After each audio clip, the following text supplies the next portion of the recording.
Mark Haynes doing stuff, and welcome to another fascinating episode of the Shirtless Movie Reviewer.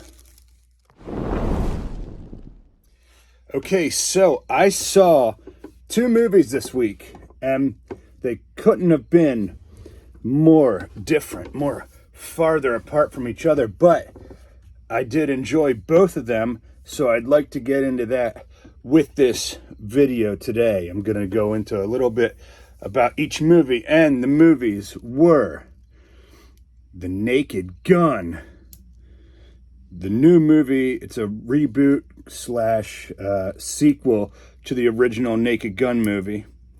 And with this movie, comedy is back, I'll tell you that. It was funny. They weren't afraid to offend things with some of the jokes, which I know nowadays in movies is rare because it seems like they can't make comedy anymore. They are usually just always afraid to say something offensive, so they just don't say anything funny at all. But this movie, it was different, The Naked Gun, and I enjoyed it. It was, it's not for everybody. I'll give it to that, because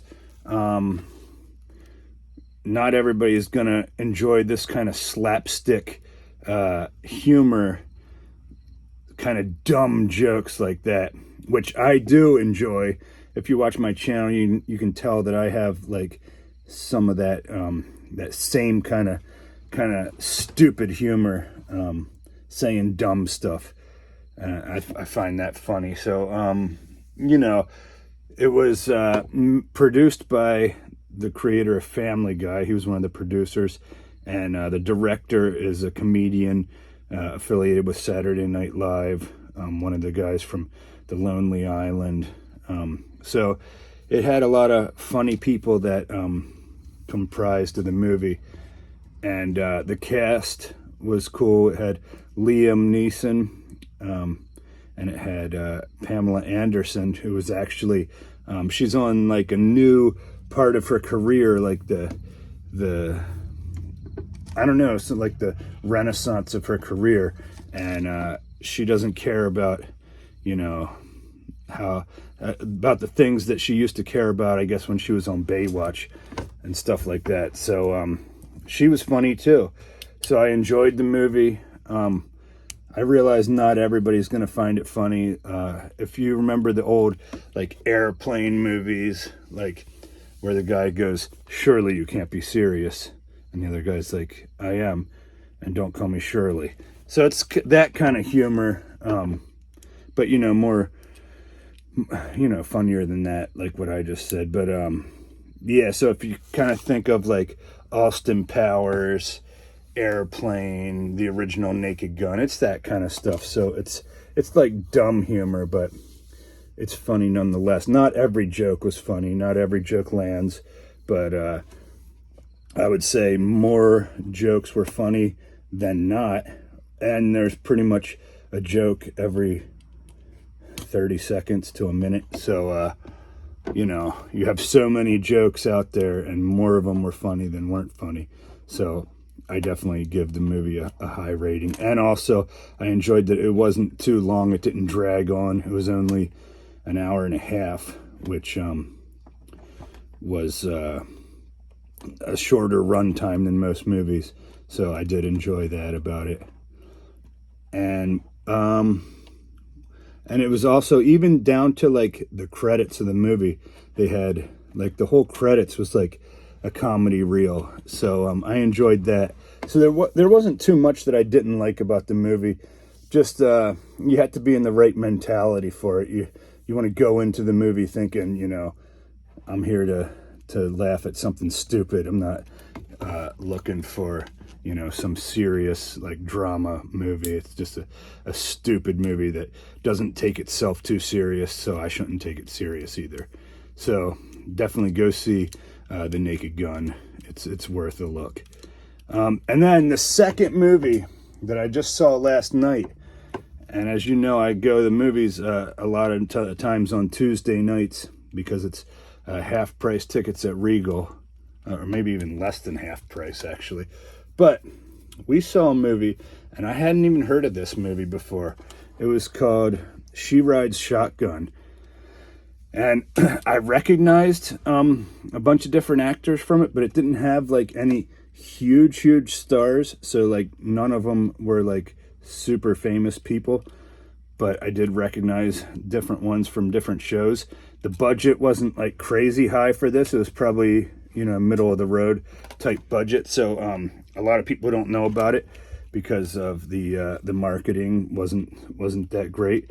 But this is the complete opposite of Naked Gun now. This is a serious drama, tragedy type of movie. Like, it was a little tragic. But it was about a guy who just got out of prison. And when he was in prison, he made ties with a white supremacist gang. And then when he got out, he didn't want to be part of that anymore. You know, he just did it for protection while he was in the clink. And when he got out, you know, he wanted to cut ties with them. Well, a lot of these gangs, you know, they don't just let you out. So he ended up getting a hit on him and his, you know, pretty much his whole family. So this gang is coming after him, and he's got his young daughter with him, probably about, I don't know, 8 or 9 years old. I'm not sure exactly how old she was. But in this movie, it was really well acted. I'm not sure the girl's name, but she did a great job at the role. And normally when you watch a movie with like a child actor, and it's a lot of, the main focus is on one of the children, you can tell that the kid doesn't really have that like acting experience, and a lot of times the acting isn't very believable, the performance that you're going to get from the kid. But this one actually was. I was impressed with the way that the little girl acted, and I thought the movie was well done. It wasn't like my favorite movie. It didn't have a happy ending. It wasn't that kind of thing, but I did think it was well made. So I would say it was a good movie, and I would suggest seeing She Rides Shotgun. But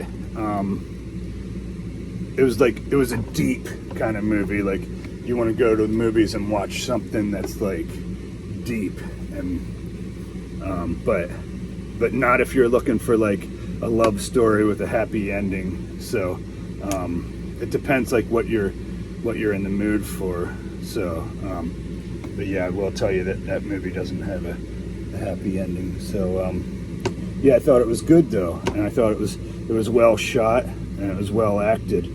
So I recommend that movie also. Just don't get mad at me that you know, as I said, it doesn't end well for anybody. But you know, that's kind of the lesson you learn going to jail, getting involved with gangs and stuff like that. You know, things don't turn out well. So but if that's the type of movie you're into, like a drama, suspense, and just seeing what that the father would do anything for his daughter, then I'd recommend that movie. So that's all I'm gonna say though for this video. Hope you enjoyed my little movie talks.